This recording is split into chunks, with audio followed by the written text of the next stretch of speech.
Hello and welcome to the launch of the Dudley SEND strategy. All different, all equal, a strategy to send us forward. I hope that very soon we can all meet in person. However, until such time, I hope that you will enjoy today's event. It is no coincidence that today's launch is happening during National Inclusion Week, which is designed to celebrate everyday inclusion in all its forms. This year, the overall theme of the week is unity. And what better time to launch our strategy and demonstrate that by working together, we can strive to improve the aspirations and outcomes for children and young people with additional needs. Firstly, I would like to introduce and give thanks to Lukeman and Samanpreet, who will, between them, be your hosts for today's event. I'm sure they will steer the ship admirably. Similarly, I would like to thank all the contributors to this event for making it happen, and also to thank you for attending. Today, you'll hear first-hand experiences from young people, parents and carers, and I'm delighted to announce that we have not one, but two guest speakers in Carrie and Dave Healey. But more of that to come. You'll also hear from our partners as to how, through collaboration, we have been able to design this strategy following a comprehensive consultation exercise with a range of stakeholders. Now, this involved open and frank discussions about what the stakeholders would like to see happening in the future for children and young people with SEND. We would like to thank everybody who was able to contribute during this especially difficult time through the coronavirus pandemic. Throughout this review, we learned that SEND and inclusion is an issue that inspires a tremendous level of commitment and enthusiasm, which in turn generates a deal of debate and discussion. We learned that our response to meeting the needs of our most vulnerable children must be careful, measured, and informed. We also learned that there is much commitment to do better in Dudley, and this enthusiasm will form the basis for expanding and developing the best of what we do so that our children and young people are able to achieve their full potential. So, without further ado, I'm going to hand over to Carrie.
So what does SEND mean to us?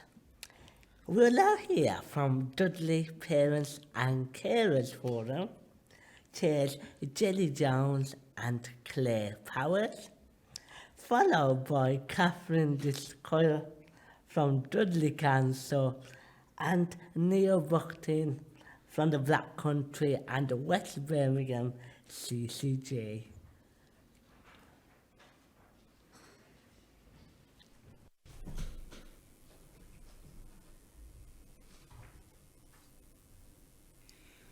Wow. Some really great takeaways from Carrie's speech, which you've just heard, which hopefully you'll hear echoed throughout today. I'm Claire Powers and I'm co-chair of Dudley's Parent Carer Forum. I have 2 children, including an 11-year-old who was born extremely prematurely, and he has physical and visual disabilities. And I've been involved in parent carer forums through the area for over 5 years, and I've been co-chair since we became an independent forum last December. Hi, I'm Jenny Jones. I'm also co-chair of Dudley Parent Carer Forum. I have 3 children with additional needs, aged between 9 and 19, and I've also been involved in the Parent Carer Forum for several years now. However, we do not stand here today as 2 individual parent carers. We stand here in our roles as co-chairs of the newly independent Dudley Parent Carer Forum, representing each and every parent carer in Dudley. We were delighted to be invited to join the governance group for the new SEND strategy for Dudley earlier this year. And we feel we played a significant role in ensuring that real parent, carer and family experiences on the ground were expressed and heard already in our speech before we'd heard Carrie's, and used to inform the strategy. Despite being very pleased with the degree of co-production involved in the development of this strategy, we would not be doing justice to the children and young people with additional needs and disabilities and their parent carers if we stood here today and said that everything was now all fine. It's a well-known fact that things have been extremely difficult in Dudley for a long time, with children and young people not always having their needs met and not having the opportunity to achieve their true potential. In addition to the work that the Forum is undertaking with the local authority and CCG, we've also now commissioned our own survey to ensure we gain views directly from our community. This will enable us to understand current feelings of how things are on the ground and ask what parent carers currently feel needs most of our focus moving forward. We expect to close our survey in October and provide detailed feedback by Christmas. We also plan to repeat this process on an annual basis where we hope to see improvements as the SEND strategy beds in. It is now the job of Dudley Parent Carer Forum, alongside all the other stakeholders in Dudley, to ensure that this strategy is not just a document. It needs to filter through at strategic, at operational and individual levels across all areas that affect children and young people with additional needs and disabilities and their families in Dudley. Our logo states that we're aiming high for brighter futures for our children and young people, and we will continue to ensure that the voice of parent carers of those children are heard loud and clear in all areas in the most effective way possible, given the limited resources we have as a forum. We will use our own independent survey as our primary guide, whilst working to ensure the SEND strategy becomes reality. So please do sign up to become a member of our forum, and also give us your full and frank views via our survey, and let us know if you feel you'd like to be more involved. We would also like to ask that every practitioner, every manager, every team, department or organisation think about the work that you're doing and where the parent carer voice is needed. To echo the words of Carrie Grant, nothing about us without us. We are here. We are an extremely knowledgeable, skilled and valuable resource, so please use us. Alexander Den Hoyer says, when a flower doesn't bloom, you fix the environment in which it grows, not the flower. We hope that this is the start of improving the environment for all of the children and young people of Dudley and their families. So we're now going to hand over to Catherine Driscoll from Dudley Local Authority.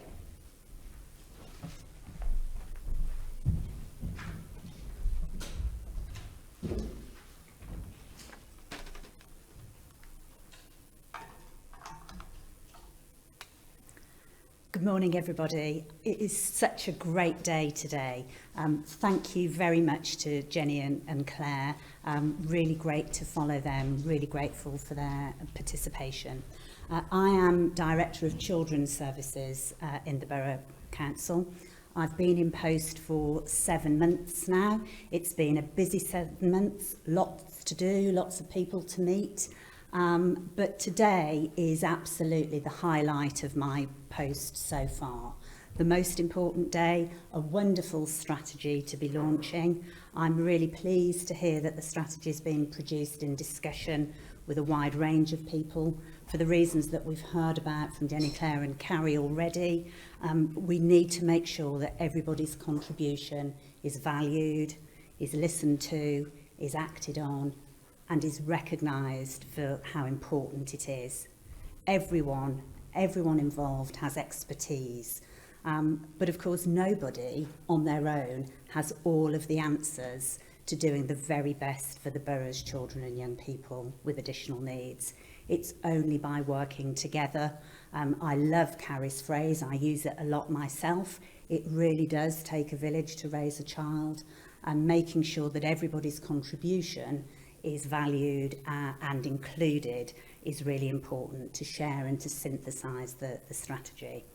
I just want to say a few words about our commitment in the Borough Council, and I am speaking with confidence on behalf of elected members and officers across the Borough Council, including in Children's Services.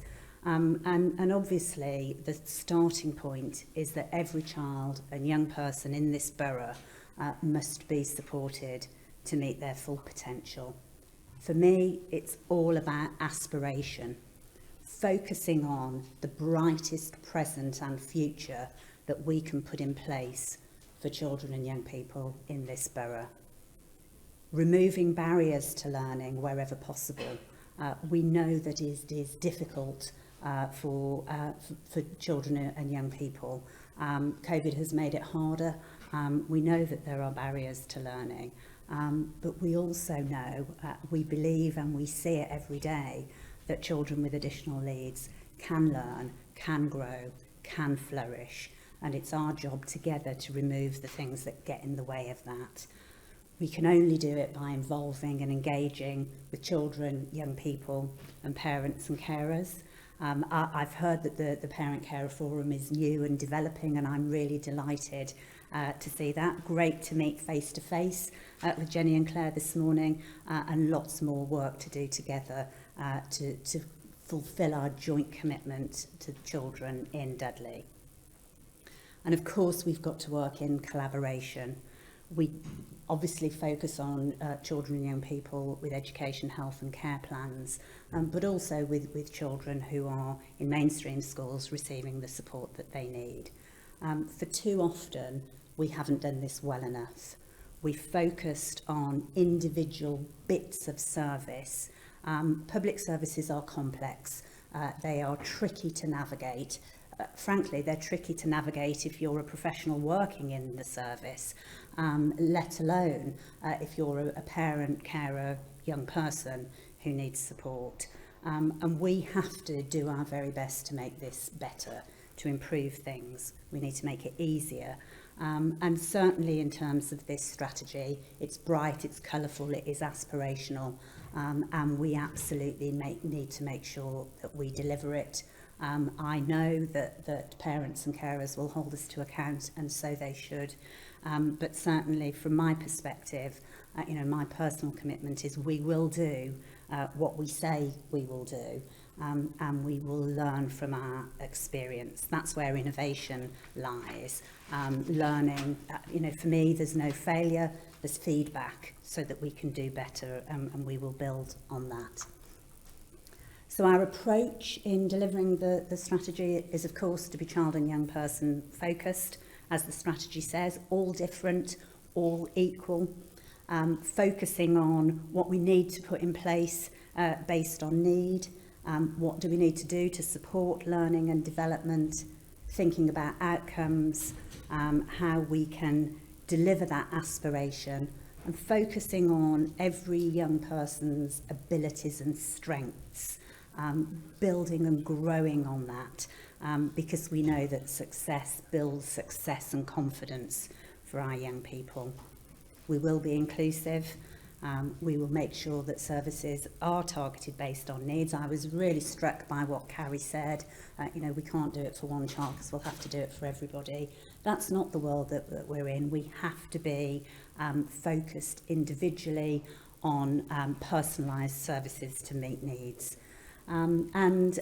Just want to think very specifically about preparation for adulthood. This strategy is targeted at children and young people from pre-birth up to the age of 25.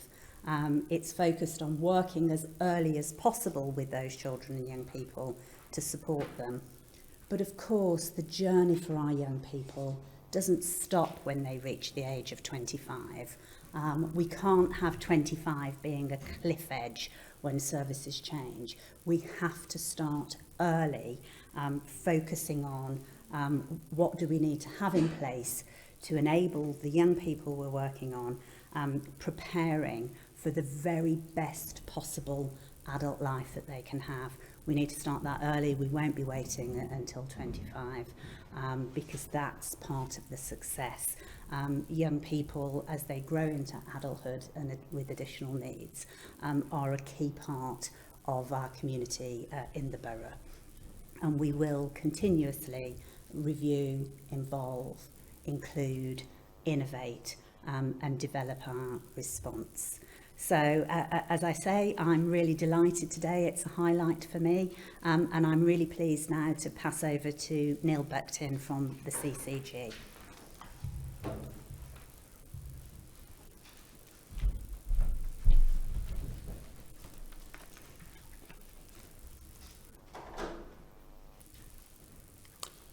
Thank you, Catherine.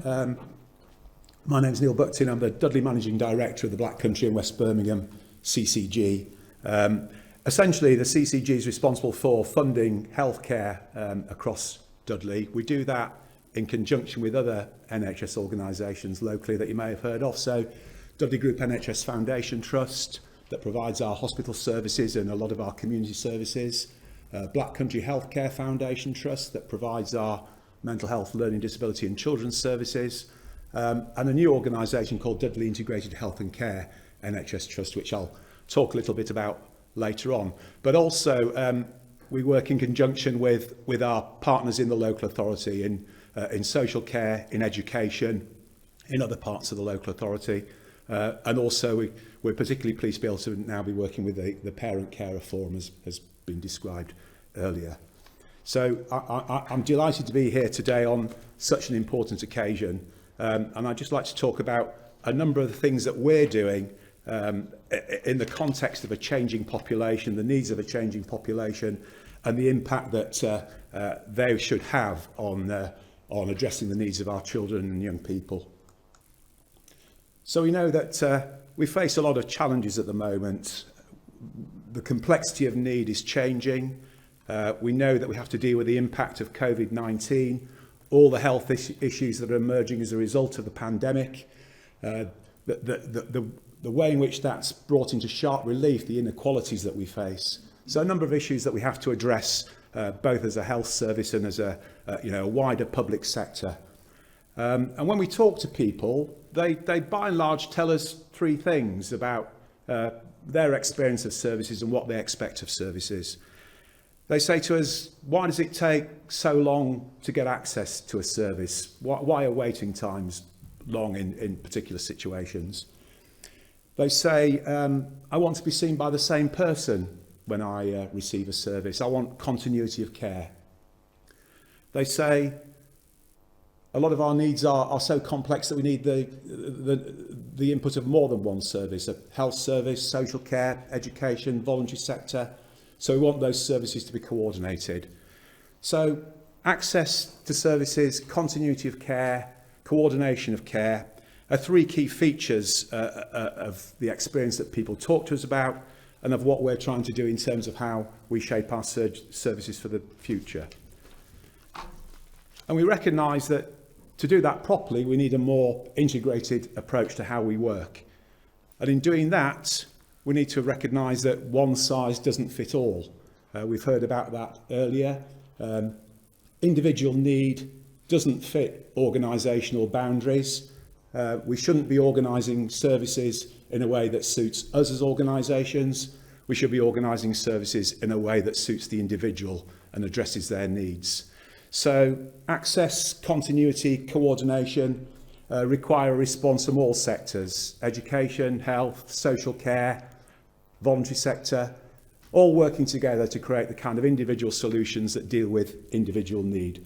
So that's a key feature of what we're trying to do as a service at the moment. And personalisation is an element of that. What do we mean by personalisation? Well, that's very much what we heard earlier. Nothing about you without you. So, co-designing solutions, working with families, children, young people to ensure a service meets your individual needs. Placing people at the centre of what we do, not at the periphery of what we do. Putting people's needs first rather than the providers of services' needs first. Giving opportunities so that people have more choice and more control over their lives and how services work for them. And using things like personal health budgets that enable people to decide how they use resources to make things work for them, to give them that choice, give them that control. And there are a number of key initiatives that we're trying to do in that context, building on the effective partnerships that we've got already within the borough, but trying to make sure that they remain relevant and adapt for the future. So creating high quality education, health and care plans that genuinely reflect and support the needs of the individual. We know that they haven't perhaps been as good as they should have been in the past, but we're committed to make sure that they work appropriately in the future. And so we've got people in place now like our designated medical officer, our clinical medical officer, who are working alongside our colleagues across the health service to make sure that they make the best contribution possible to an education, health and care plan for an individual. We're trying to improve access to services, as I described earlier, trying to get waiting times down, trying to make pathways into services much clearer, trying to make it clearer for those who are referring into those pathways, trying to make it easier for those who are using the services as well. Intervening early to ensure that the most appropriate response takes place and that we're not diagnosing people too late in the process, as we heard on the video earlier this morning. And supporting people to navigate what can be a very complicated system. So using things like health passports, updating our local offer so that everybody knows how to access a service when they need it. And we're integrating care across the board as well. So we're bringing all our services together for children and young people into a single organisation, Dudley Integrated Health and Care Trust. So hopefully from the 1st of April next year, that organisation will be responsible for a number of community health services for children and young people. Our school health advisors, our health visitors, our therapists, other what we call physical health services.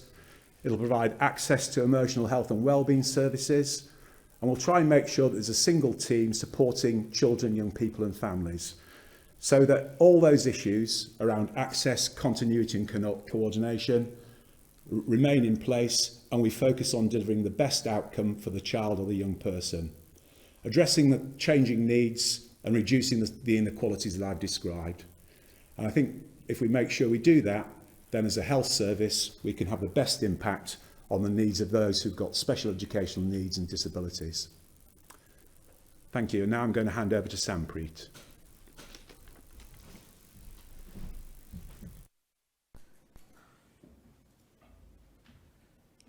Thank you for those insights. Laurie Arthurs is now going to interview Lukeman about his experience in the first part of our stories section. Good morning, Lukeman. Thank you for spending some time with me this morning. So we're going to ask you some questions around what inclusion means to you to begin with. Yeah, hi.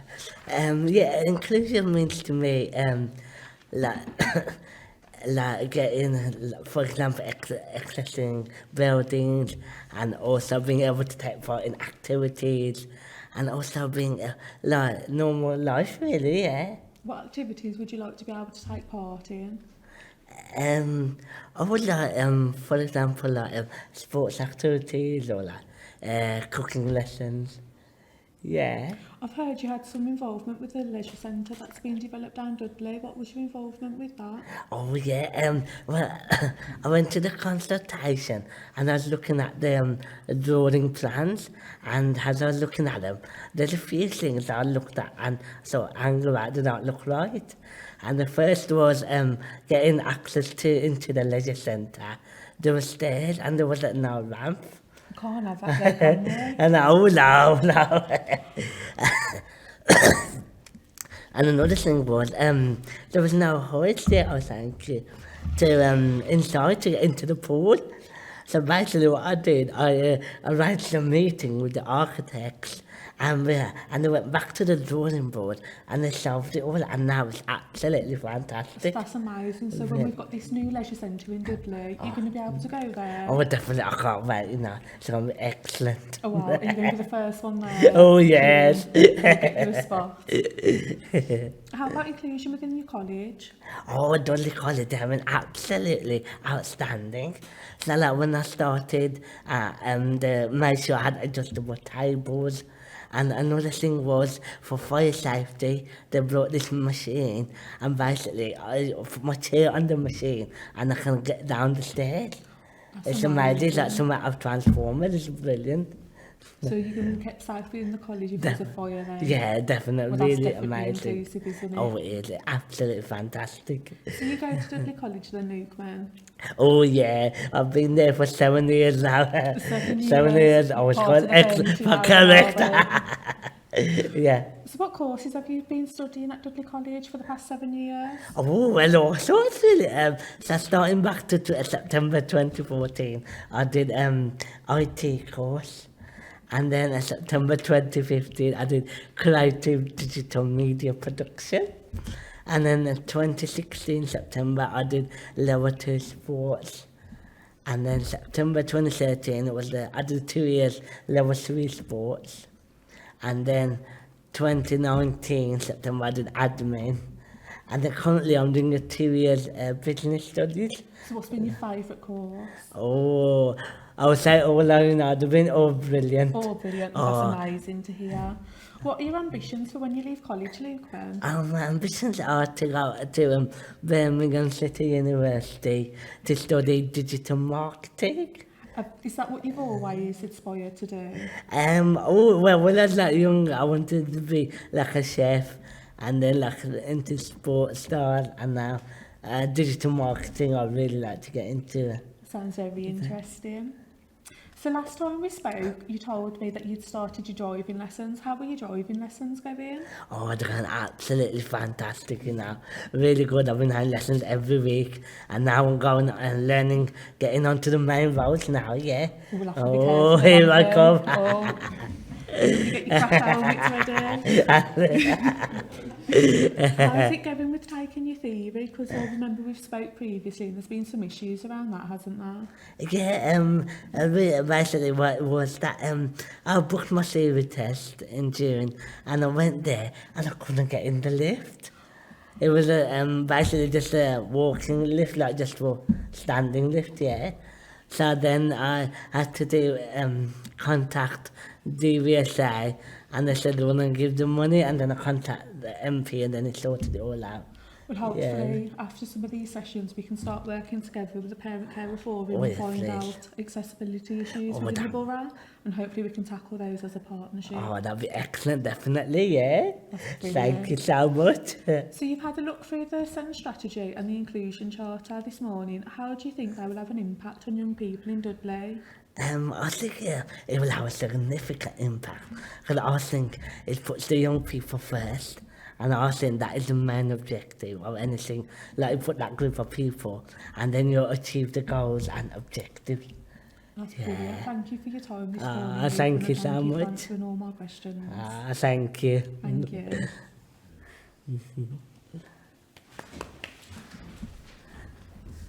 Thank you, Lukman and Laurie. We'll be now having a short break and we'll start again in 5 minutes.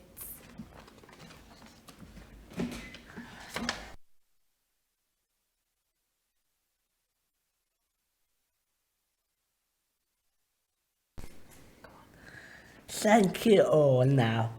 I would like to introduce to you Helen Ellis, Service Director for Early Year Help, Schools and SEND, followed by Dawn Goodall, Principal Educational Psychologist, who shared with us the key points of the new SEND strategy and the school's inclusion charter.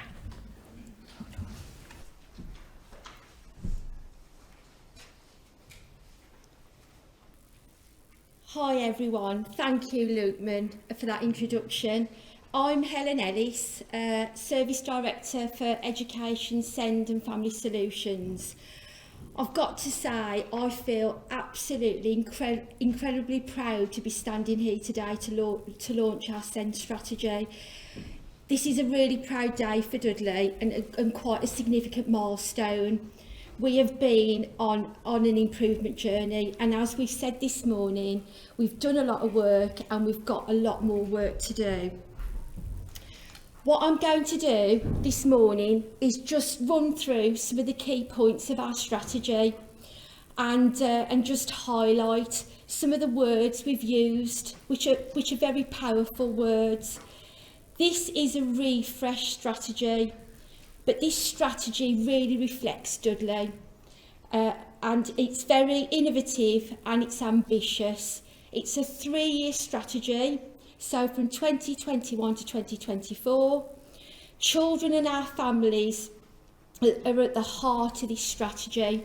And as Catherine said, this strategy covers pre-birth to 25 years. And as we said, that preparing for adulthood is absolutely key. So in terms of being aligned to the preparing for adulthood strategy, that is a key feature of the SEND strategy. As you heard earlier on from Jenny and Claire, we set up a robust governance structure in order to co-produce this strategy. Multi-agency, number of partners involved, and again, that was really key to ensure that the strategy we have today really reflects the local area. So I'm pleased to say that we've had representatives from our parents' carers and all stakeholders.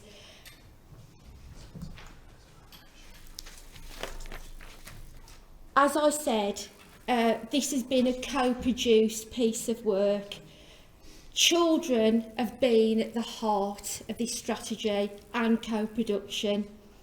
As I previously said, our representatives have been Parent Carer Forum, Health, Social Care, early years providers, schools, post-16 providers and other stakeholders. We concentrated on 4 themes and we developed the strategy based on those 4 themes. Okay. Those 4 themes were improving joint commissioning and engagement arrangements, improving the quality of EHCPs, education, health and care plans and related processes, improving the SEND support offer made by Dudley schools, and developing our specialist provision and related approaches. Each group was tasked with those themes and all partners were represented on each of those themes. And then those themes reported back to the governance group with a set of proposals. As we described, our children and the voice of our children is central to this strategy, and that will continue. We've done a number of pieces of research, and our Dudley Educational Psychology Service have been very much at the heart of that development, and we've gained children's views around inclusion. And what you'll see in the strategy are various graphics from our children that describes what inclusion means to them. These views have informed our SEND strategy and our Dudley's Education Inclusion Charter, and Dawn will describe the Inclusion Charter shortly.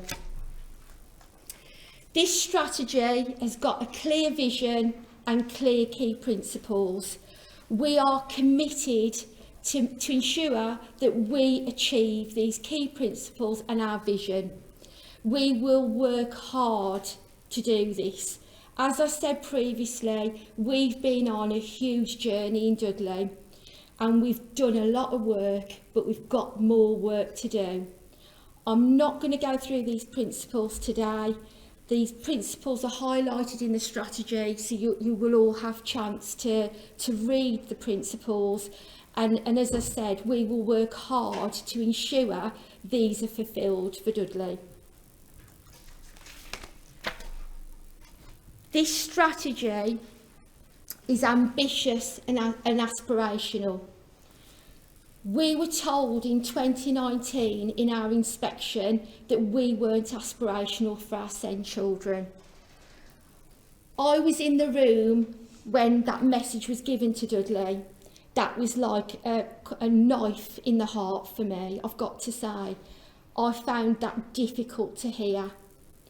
I am determined with my team, the local authority, to ensure that we are aspirational for our SEND children. And as I said earlier, we will work hard with our partners to ensure that we are aspirational. As a partnership, we guarantee that we will do what we say, move with purpose and energy, treat people as we would like to be treated, and be the best we can. And we will work hard to fulfil that.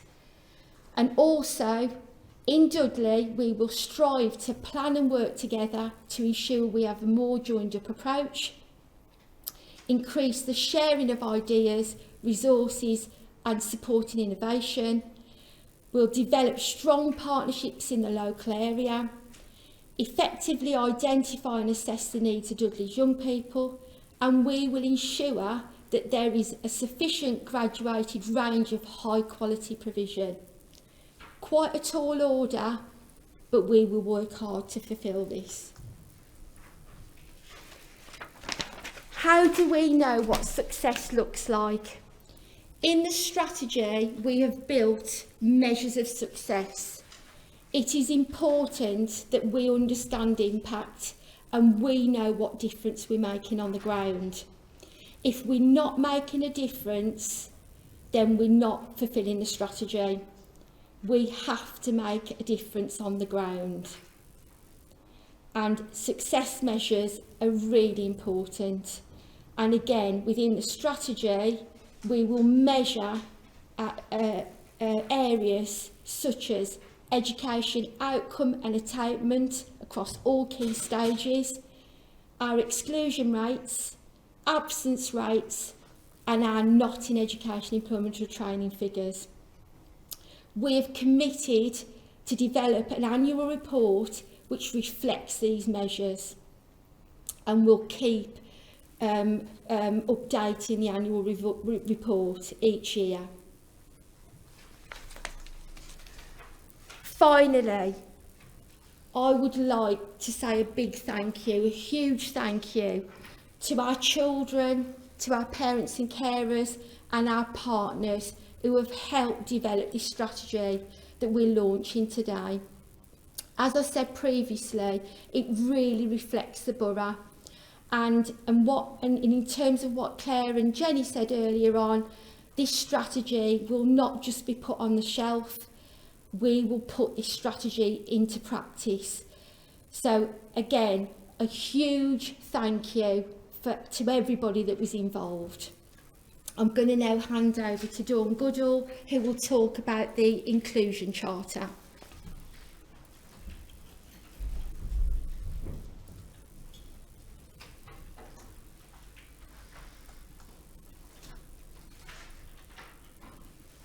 Good morning. I'm Dawn Goodall, Principal Educational Psychologist, and this morning I'm looking forward to taking you through how we formed our inclusion charter for our Dudley schools. Going back to 2019-20, Val Call was the Acting Director for Public Health, and her focus of her 2020 annual report was on inclusion and on community inclusion. And that's part of what she had to do was unpick the term inclusion. And generally, people believe that that inclusion means that all people in society are entitled to the same benefits and resources. So Dudley for Everyone was the title of her annual report, and looked at the importance and benefits of inclusive communities. Part of the research for the report was with the Young Persons Inclusion Group, and looking at what inclusion meant to them. It was about socialising, doing things differently, being together, about friendships, about being part of something. And so inclusion is about involvement, about everyone, interaction, and just being part of something. So what we've done since the report by Val is that make a commitment that as our schools, how we're going to support our schools to become more inclusive. So in terms of building inclusive settings, we've taken the baton, and over the last few years we've been considering how we can best support our schools in Dudley to build on their good practice but to become more inclusive. To support our Dudley schools with this call to action within the Dudley for Everyone report, we are now looking at launching our Schools Inclusion Charter today, which has been produced in partnership with pupils and parents and schools and local authority officers. So to develop the charter, it was to create a shared vision of what does education inclusion mean to us, and so that schools can demonstrate their commitment to creating an inclusive setting for all of our children and young people. Underpinning the Inclusion Charter, there's going to be a charter mark which will help schools to map their progress towards the charter and help them identify training needs within their schools. And underneath that, there will be quality marks in specific areas that will signpost training and other accreditations our schools can gain. This little diagram is just to try to show you how it all fits, from community inclusion in our schools, and then the schools' journey to gain their charter mark. So rather than taking inclusion charter ideas from other local authorities, we very much wanted to listen to our Dudley children and young people and also their parents, and use this information to co-produce the inclusion charter for our Dudley schools. Many children have contributed to this inclusion charter through the research that we have carried out in Dudley Educational Psychology Service. So a special big thanks to the schools listed on the screen. So how are we going to ask children what does inclusion mean to you? What does an inclusive school mean? So we use a particular tool that we've developed in the Dudley Educational Psychology Service over a number of years, and it was to look at what they felt the most ideal inclusive school was, and also what the most non-ideal inclusive school would be, the least inclusive. So that piece of research over the summer term very much showed us what children felt would give them the sense of belonging, and we absolutely wanted the voice of the child to come through this rather than professionals' voices. So from the research generated lots of ideas, lots of words, lots of phrases, and what we did then was analyse that information, and what we've done today is represent that in this Wordle. Wordles are really useful looking at frequency, so we could see actually the most important words that children were telling us about what an inclusive school meant to them. So as you look at that word, or a number of words will hopefully stand out for you. So we've got welcome, and valued, safe, happy, and learning. And so those are the words that are informing our inclusion charter here. So being an inclusive school in Dudley means that we'll meet the needs of all of our children and young people, regardless of their background, skills or experiences, where all are welcomed, all are valued, all are safe, all are happy, and all are learning. We've got a short animation now to share with you around what our Inclusion Charter has shown our pupils want. Here in Dudley, we know that education has to be tailored to meet every child's needs. That's why we have created an Inclusion Charter. Over the past year, our Educational Psychology Service has asked local children and young people to share their views on what makes a school inclusive. So what does inclusion mean? Ofsted states an educationally inclusive school is one in which the teaching and learning, achievements, attitudes and well-being of every young person matters. Young people in Dudley agree, and through listening to what they have told us, we have identified 5 elements that need to be in place for a school to feel inclusive. All welcomed. Feeling welcomed ranges from children wanting adults to literally welcome them at the entrance of the school building to feeling welcomed in the sense that no one is left out or left behind. All valued. Children in Dudley want to feel a sense of belonging and community in their schools. They want to feel as though everyone from teachers to students are respected and treated as equals. All safe. Students want to feel physically safe by having accessible buildings that are also bright, warm, clean and tidy. Emotionally, they also want to feel listened to and given time and space to make a mistake. All happy. The sentiment at the heart of every child's ideal inclusive school was to feel happy and to generally look forward to returning to school each and every day. All learning. In the classroom, young people primarily wanted to be able to learn together and learn from each other. They also wanted to have access to education outdoors, in nature, and when indoors, to be able to be supported by technology if it assists with access to learning. These 5 core strands weave together to form the Inclusion Charter. The schools are now invited to collaborate with the local authority in our pilot programme as we work together to determine charter marks that can be awarded to schools on the journey towards Inclusion Charter accreditation.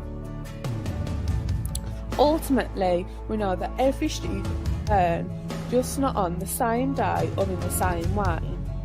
Let's listen to our students and be the change they want to see in the borough. That's inclusive education. That's Dudley.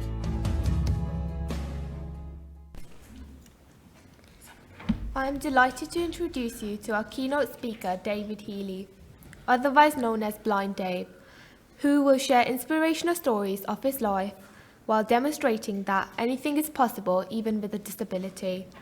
Dave is the first and only blind person in the world to have completed the Ultimate Endurance Challenge, 7 marathons in 7 days on 7 continents.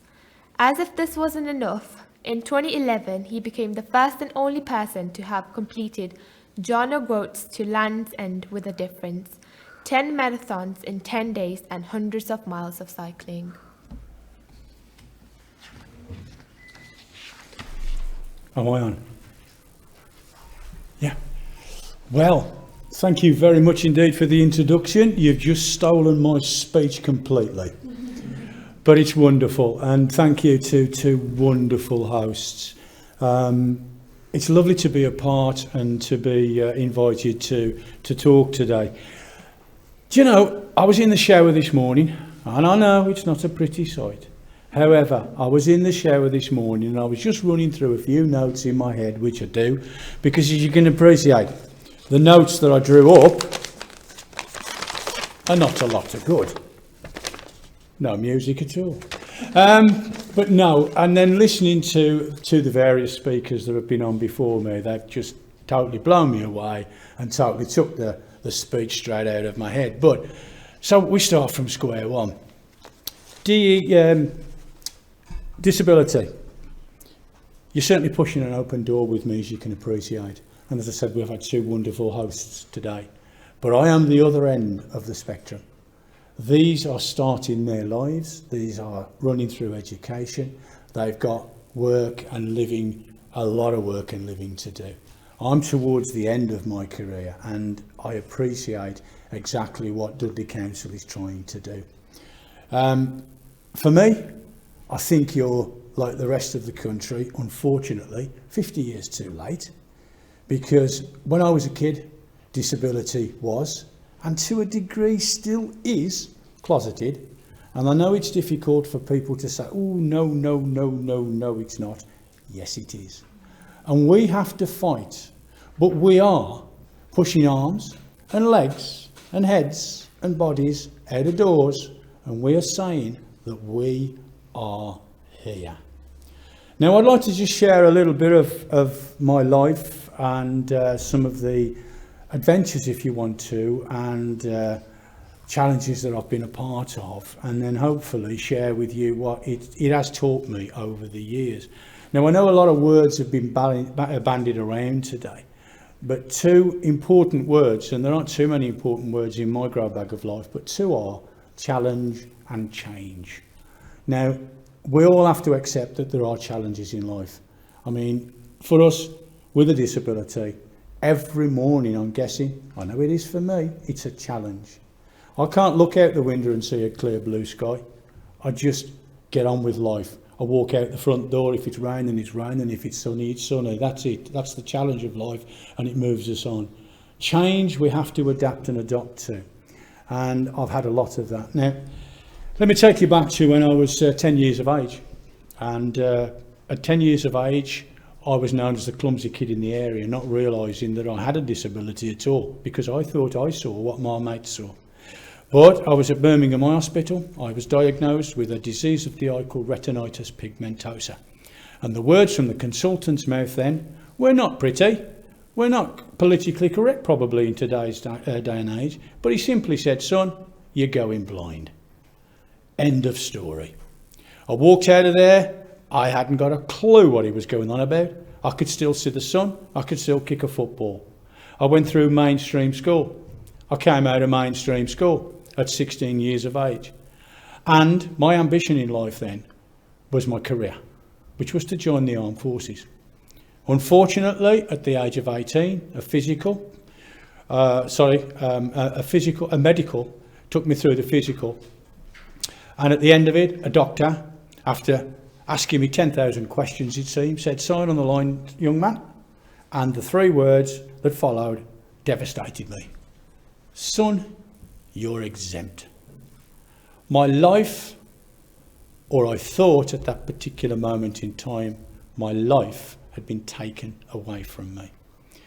Now, I've listened to Larry, and I hope I can call you Larry. Well, I've just called it you. I've listened to what bits and pieces he's been doing over the latter 7 or 8 years, I believe, at college. And it's absolutely fantastic what he's trying to do. Now, with the armed forces, the back of me, my life, my career had gone. What do I do? What do I do? I don't know. And I had a bit of a journey, 2 years, maybe, a dark journey, where I had to try and find myself again. And yes, I had that feel sorry for me moment. Yes, I cried a lot. Yes, I asked the question, why me? What the hell have I done to deserve this? But you see, in those days, there wasn't really the people around us, like Dudley Council are trying to put together now, to give that help and guidance. There weren't people around there to be able to sit and talk and discuss. Yes, my granddad was blind, and I found later in life that it was a hereditary disease that I got. But I had to pick myself up, and after a couple of years, the realisation of, the good book says 70 years. I'm now sort of 20. I'm going to spend the next 50 years feeling sorry for myself. I'm going to have somebody wipe me nose, somebody wipe me backside. I don't think so. And it was as if somebody literally flicked a switch and sent me into a wonderful, wonderful world. I now treat blindness, and this may sound absolutely crazy to people, but I now treat blindness as a gift. It has gifted me such a wonderful life. I have been to places, I have met people, and I have done things that I never ever in my wildest dreams would have thought I'd have done. And I'd just like to go through a few of the things that I've been a party to. As was just said, in 2008, I became the first blind person in the world to run 7 marathons in 7 days on 7 continents. I was told I couldn't do it. Why, I asked? Because you're blind was the answer. Oh, okay. Is that the reason? The only reason? In 2011, I then undertook a journey from John O'Groats to Land's End with a difference over 10 days. Each morning a marathon distance of 26.2 and the remaining miles on a bike. A tandem, you'll be pleased to know. I was on the back. And it was 10 marathons in 10 days and just shy of 700 miles of cycling. In 2013, I got invited onto a challenge and I rode 7 countries in 7 days, which equated to 744 miles. The countries, we started in Switzerland, we went through Germany, France, Luxembourg, Belgium, Holland, and then back to England, Birmingham Broad Street. Absolutely incredible adventure. In 2014, I was out for a meal. And I love this bit of the story because I could have sworn Marmite says, do I want dessert? The following year in 2015, I ended up in the Sahara Desert. I'd said yes to another challenge, which meant that we spent 7 days totally self-sufficient in the Sahara Desert, knapsack on your back, clean pair of underpants, your food that you were eating that week, a head torch, which I don't know why I needed, and a compass. I haven't got a clue. But it was an absolutely incredible adventure, and it was another successful one. In 2016, my mate, in his infinite wisdom, throwed us into an adventure. He signed us up for a triathlon, which I thought was only down the road in Wombourne. It turns out it was an escape from Alcatraz. And I thought to myself, now, hang on a minute, if memory serves me right, and taking me back to school history, Alcatraz is a prison in the middle of San Francisco Bay. He then informs me it was. We had a slight problem at this particular moment in time because there was a 1.5 mile swim in open water. The currents were very strong. The bay was very cold. Apparently, 40 years prior to prisoners had tried to escape and they never found the bodies. And I was told there was 10 species of shark below us. The other problem my daughter did bring to my attention was the fact I couldn't swim. But Alcatraz, the escape from triathlon, we did. We dived in, or no we didn't, we jumped in, and it was just an absolutely incredible adventure. In 2017, I undertook all of the Great Runs, and we're all familiar with the Great North Run. Well, the team that put the Great North Run together also put 25 runs through the year. Nobody had ever done the whole 25, certainly not a blind person with his guide. We started in Edinburgh in the January and we finished a round trip of some 20,000 miles to run a 10k in Ethiopia in the November. But we were the first blind pairing, if you want to, guide and blind bloke, to do this. In 2018, I spent 6 days on the Great Wall of China. An absolutely incredible adventure. I don't know how and where all those steps come from. 2,000 miles of wall, which we didn't complete in 6 days, I must add, but we did various stages through the country, through the towns, through the villages, and the culture, and those steps will haunt me forever. But it was just another incredible adventure. Then in 2019, I took part in an ultra marathon, which is the Comrades Ultra, which is in South Africa. It's a double marathon. It turned out to be 57 miles or 87k. And the wonderful part about it was they only gave you 12 hours to complete. If you didn't cross the line in 12 hours, you didn't get recognition, you didn't get a medal, you didn't get anything. We were lucky. We completed in 11 hours and 50 minutes. And again, it was one fantastic adventure. And just a kind of phrase from a friend of mine, Rosemary, who was one of my guides on that particular day. It's always funny when you hear these kind of things. She said, you know what, Dave? She says, we kicked off at 5:30 a.m.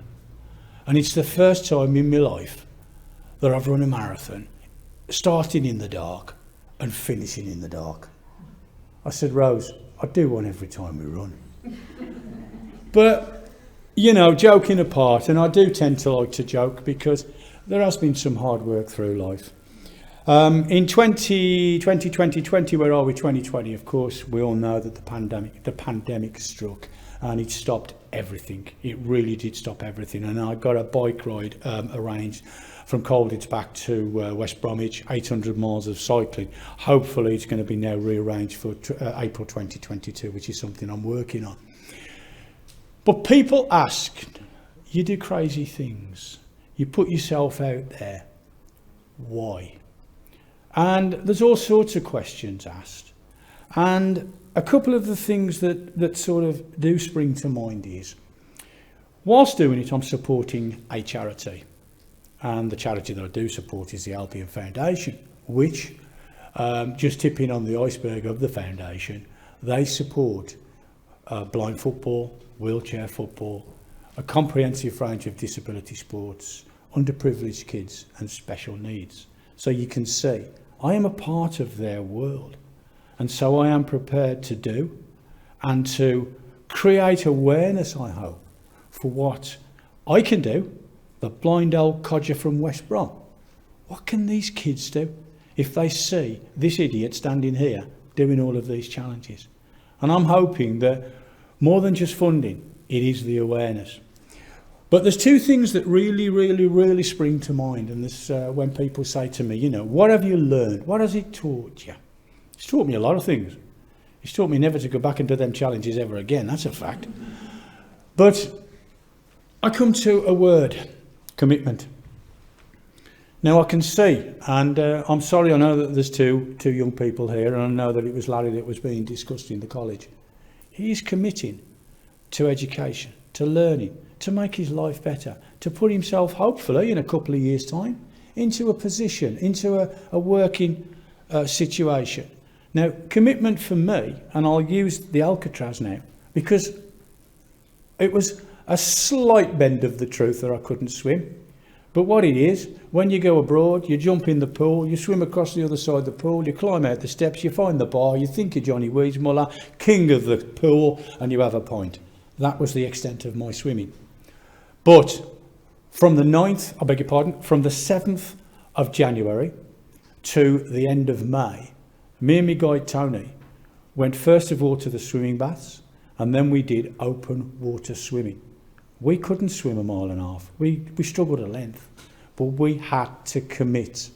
And we committed to 3, sometimes 4 times a week in open water. And we went from the first time swimming 100 yards, freezing to death, to the end of May, we actually got up to swimming 2K tied together. That is the kind of commitment that we require. And this is why I'm saying commitment is very key. Larry is committing to his educational future, if you want to. And I truly hope that the strategy that Dudley Council are putting together today and kicking off gives these kids the commitment back, because it's a two-way thing. They will work. We need you to provide the vessels, if you want to, for them to be able to do it properly. The second thing is teamwork. Now, I could not do what I do without a team around me. And we have a fabulous, and I am so proud to be a part of Team Blind Dave. I've got a guide, or got guide runners that will take me out. They will allow me to do what I love, which is to run. I've got a chappie on the front of my tandem who allows me also to cycle.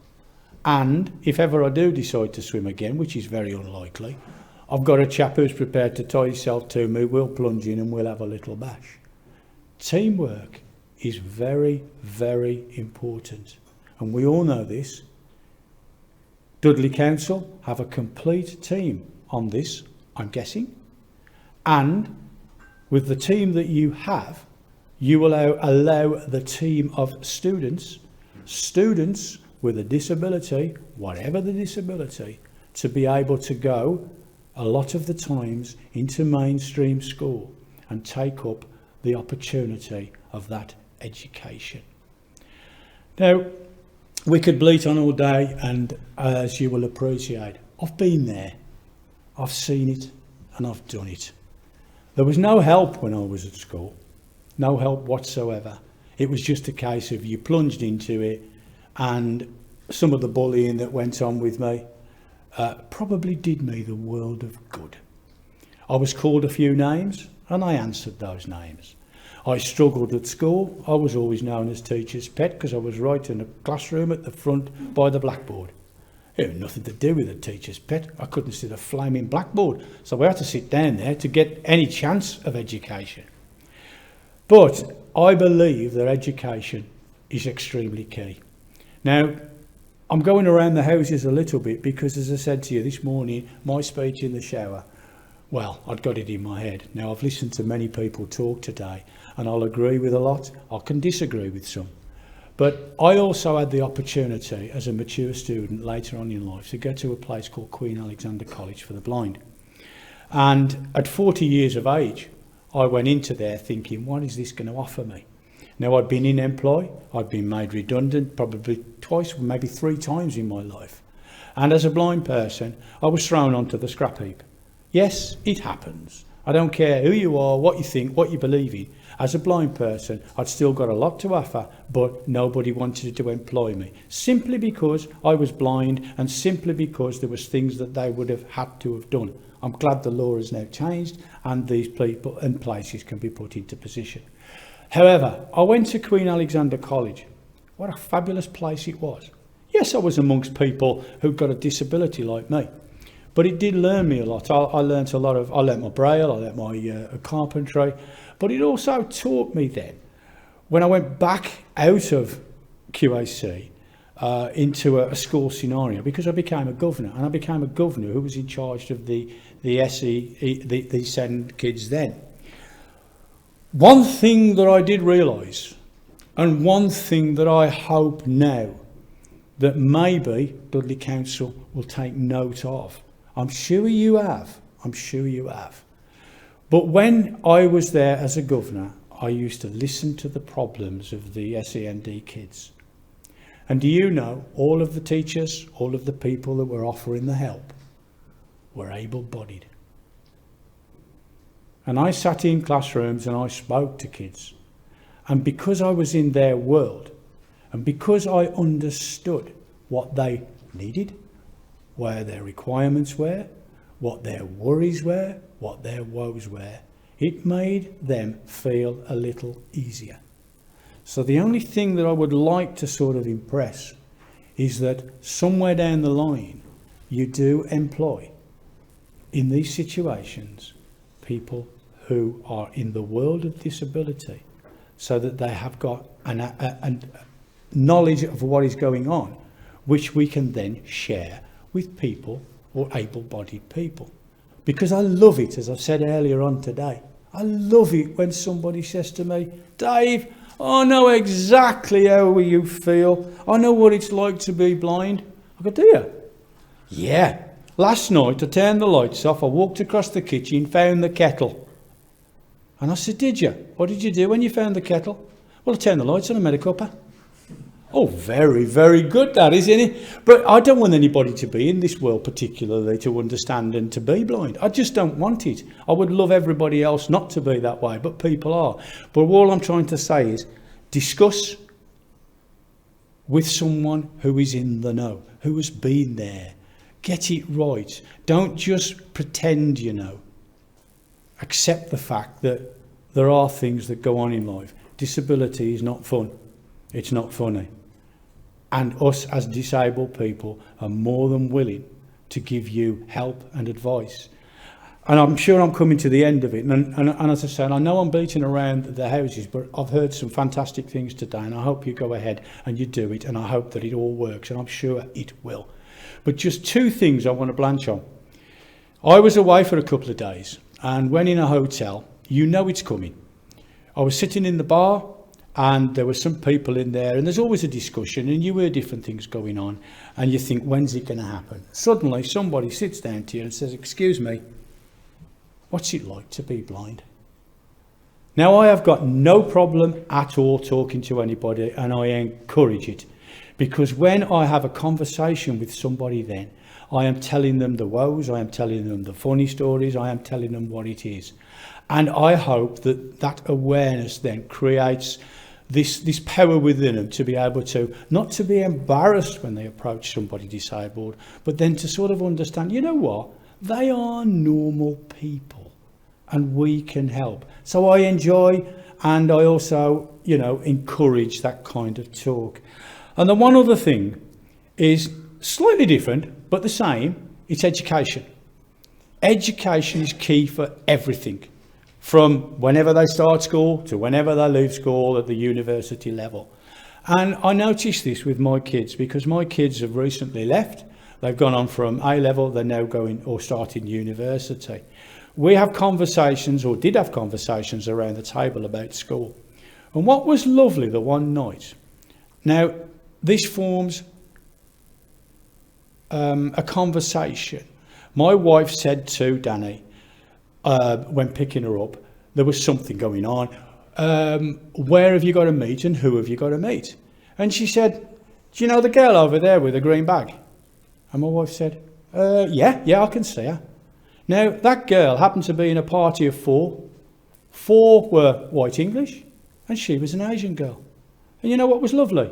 My kid going through school and everybody now becoming inclusive, she didn't say, it's the Asian young lady over there. She said, it's the girl with the green bag. That proves that we are moving on in education. That proves that we are, if you want, educating the kids to become inclusive. That is wonderful. And what I would like to see, excuse the pun, is I would like to see more disabled people within the schools. Because whilst we've got disability within the schools and learning, you've also got the people who, as a class, are able-bodied, will also learn about the disabilities that are around them. And the two together will form the commitment's there, but more importantly, that teamwork is there, and they will help each other through education and then through life. I've bleated on enough. I could talk all day about disability and where I feel it should go, where I feel it shouldn't go. But I'd just like to leave with what I heard when Larry was being interviewed, and it proves my point. We have architects in this world who are very clever with a pen, a pencil, a ruler and a piece of paper where they put a building layout on. But it took a disabled person such as Larry to put them right on how you get a wheelchair user into that building. I rest my case, ladies and gentlemen. We all need each other. We need to work together. Let's hope the Dudley strategy, I can't even say that word. Let's hope the Dudley Council putting together what they are putting together today with disability works. I truly hope it does. And if I can help in any way, shape or form, please get in touch. Ladies and gentlemen, thank you for the loan of your ears. I'm sorry I've been around the houses, but in future, can you put me on first and I won't have to listen to people and cock my speech up. So ladies and gentlemen, thank you very much indeed. Thank you.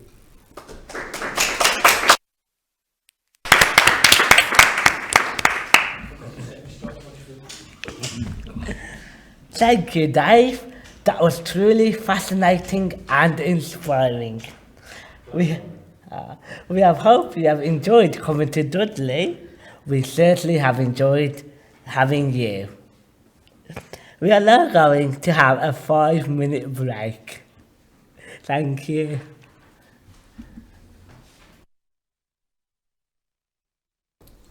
Welcome back. We're now going to a panel who will answer the questions individuals raised when registering for the event. Further questions can be raised via the online feedback form that you will be sent after today's event.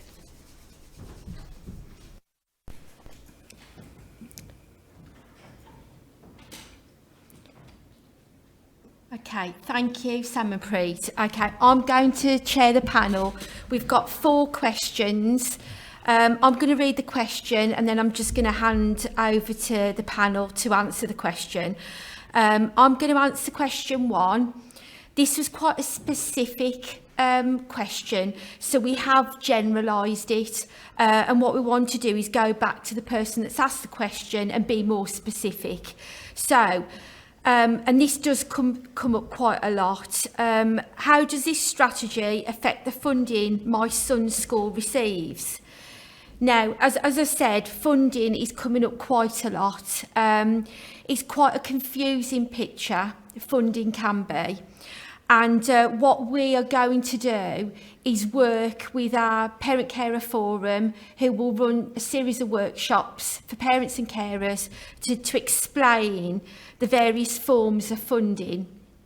And Sendias have got a workshop next week in relation to funding. So what we're going to do, as I said, is work to ensure that we explain what the funding streams are. So I'm going to keep it as general as that, because as I said, it is a complicated subject, and we didn't want to get into the real detail of a specific child on the panel today. So, and we'll also ensure that our local offer is very explicit and really describes what the funding streams are as well. Okay, so that's question 1. Question 2, how does the council and NHS plan to work better together to improve provision of speech and language therapy in Dudley? And I'm going to hand that question over to Neil Buckton. Thank you, Helen. So in terms of speech and language therapy, I think it's important to recognise the significance of this in the wider context that we've been talking about this morning. So speech and language therapy, addressing speech and language needs, is important in terms of inclusion, ensuring that people aren't excluded because they have a communication difficulty. It's important to identify that need early and intervene early, as we've described today. And the way in which we've got to do that is by improving access to services, something I mentioned when I was speaking. And I think in many respects, in terms of how the council and the CCG work together on this, it all comes down to what we've described as collaborative commissioning and engagement in the SEND strategy. And so what that means is doing work to identify the need that exists in the borough for speech and language therapy, doing that by talking to professionals, engaging with parents, carrying out a proper assessment of need, understanding how that need relates to the services that we've got available, understanding what that then potentially means in terms of a gap in service, and then working together to use our collective resources to address that gap. And I think we recognise that perhaps this is an area that's been under-provided for historically, and it's certainly something that as a CCG we want to address. So it very much boils down to how we work together as a CCG and a council in conjunction with parents and carers to identify the need that exists and then make sure that we've got the services available to address that need. Okay, thank you, Neil. Okay. I'm a parent. How can I get more involved and have my voice heard? And Claire's going to answer this one. Yeah, thank you, Helen. Before I go into the detail of how the Parent Carer Forum works, I just want to encourage every parent to talk to other parents. That's one of the best ways that we've found we learn over time. And just talk to people that, you know, have got children with additional needs and disabilities, and find out what groups they go to and what support groups there are and help out there.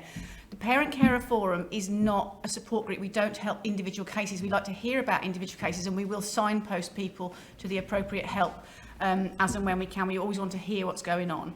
And then what we try and do is collate that into the view of parents. So if you want to get more involved, firstly, sign up to join the Parent Carer Forum. It's completely free. You might get a little gift in the post. And it's at our website's at dudleyparentcarerforum.co.uk, and you can also find us on Facebook. We're quite active on Facebook. It's again Dudley Parent Carer Forum. And I think at the end of the presentation today there's going to be a marketplace, a few slides which show our details in more detail. If you want to get more involved in that, make sure you fill in our survey, which is also the details how to do that, because we really are trying to get nuts and bolts of what people actually think. Somebody described it as what makes you mad, sad and GLAD. So we were trying to find that out from the people of Dudley.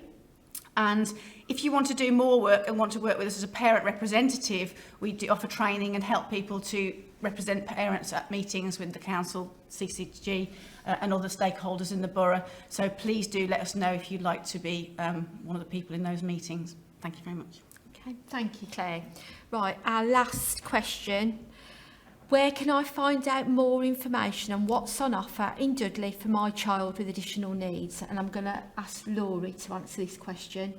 So in Dudley at the moment we're quite lucky, and we've recently developed a new website called Dudley Information Services.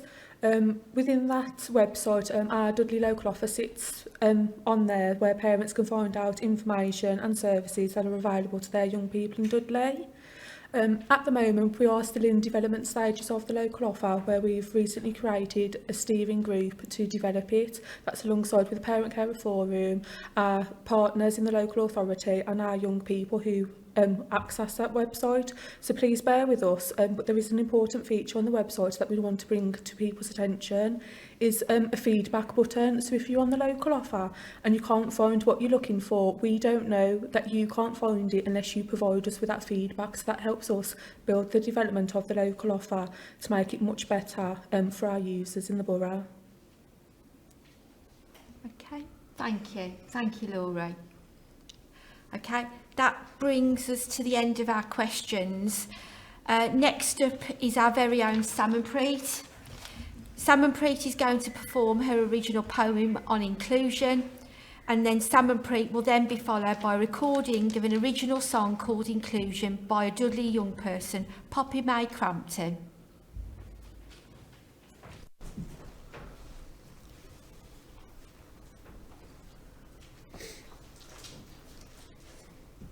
Here comes the first day of month September. Couldn't believe I had to soon holiday surrender. I was always the shy, quiet kid in the back, big crowds giving me a heart attack. Talking to someone was not a nature of mine. Thinking about it gave me shivers through my spine. Being alone was the only way I thought I could shine, as the bullying in primary gave me a hard time. Was it just because I was the quiet kid inside? First year of secondary, nerve-wracking experience, lots of feelings and lots of emotions. Sitting in the corner, I sit unspoken.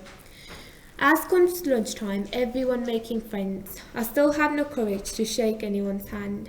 Sitting on the table, I eat alone. Finally, a group of kids approach close. I wonder, is the same bullying going to Carrie? Is this something a little kid should worry? Hi is the first word I hear. You want to be friends is what the other person volunteers. They sit down for lunch and carry on the conversation.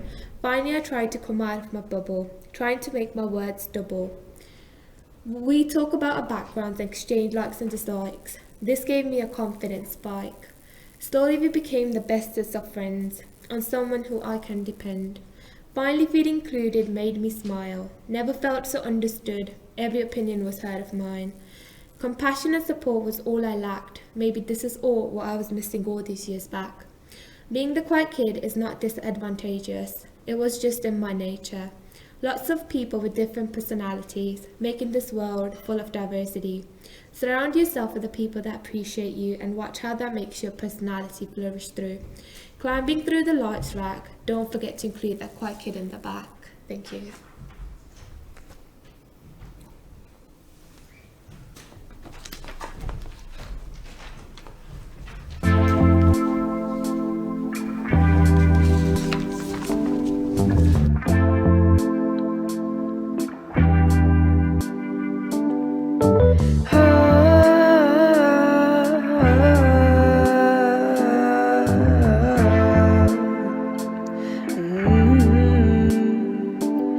Society, people have an image of what life should be, but inside of me, I know the people see me differently. Difference is a good thing sometimes, but knowing what I know, it makes me smile. Inclusion should be part of life, it should be used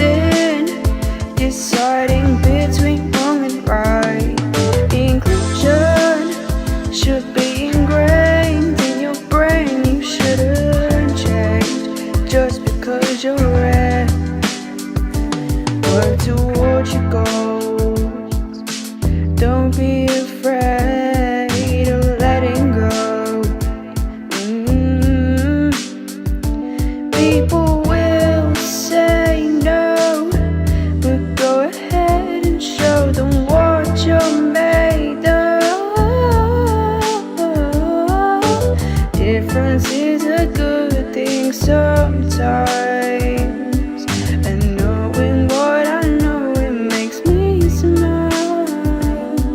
Inclusion should be part of life, it should be used in deciding between wrong and right.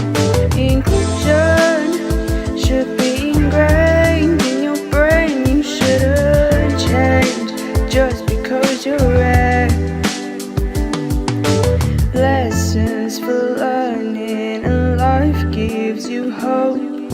Trust me when I say I've learned more than most. Not being included makes you believe that you're the one who's wrong, but then you realize that in them lies the problem all alone.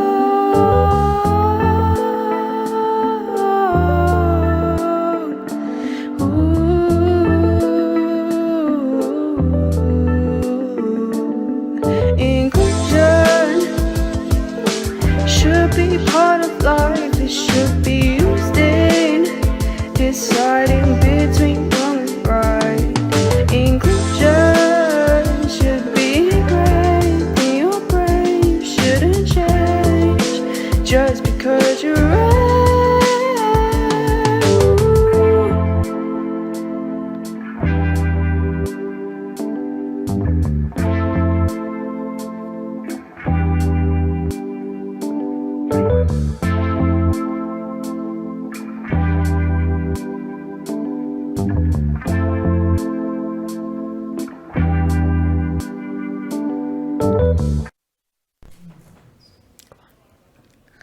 Thank you, Sampry and Poppy.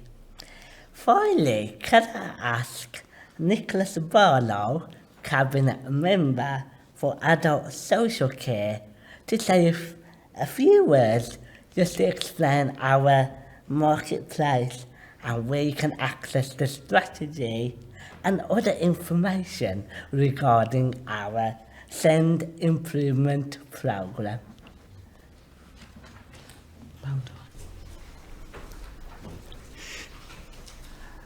Lukeman, thanks very much indeed. Well, I have to say it's been a fantastic session today. We've had some really inspiring presenters, especially Dave Healey and Carrie Grant, and I want to thank them for their involvement today. I'd also like to thank everyone that has taken part in this event, and also to you watching at home or wherever you may be. Presentation slides and the links that you can see on the screen will be sent out to all those that have joined today.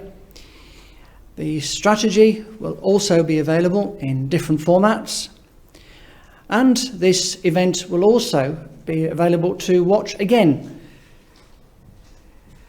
So, before I go, I'd like to also say that all attendees will be sent an online feedback form to your thoughts, and if you've got any more questions that you might think of later on. So once again, I'd like to take this opportunity to thank you all for your attendance here today and also for watching.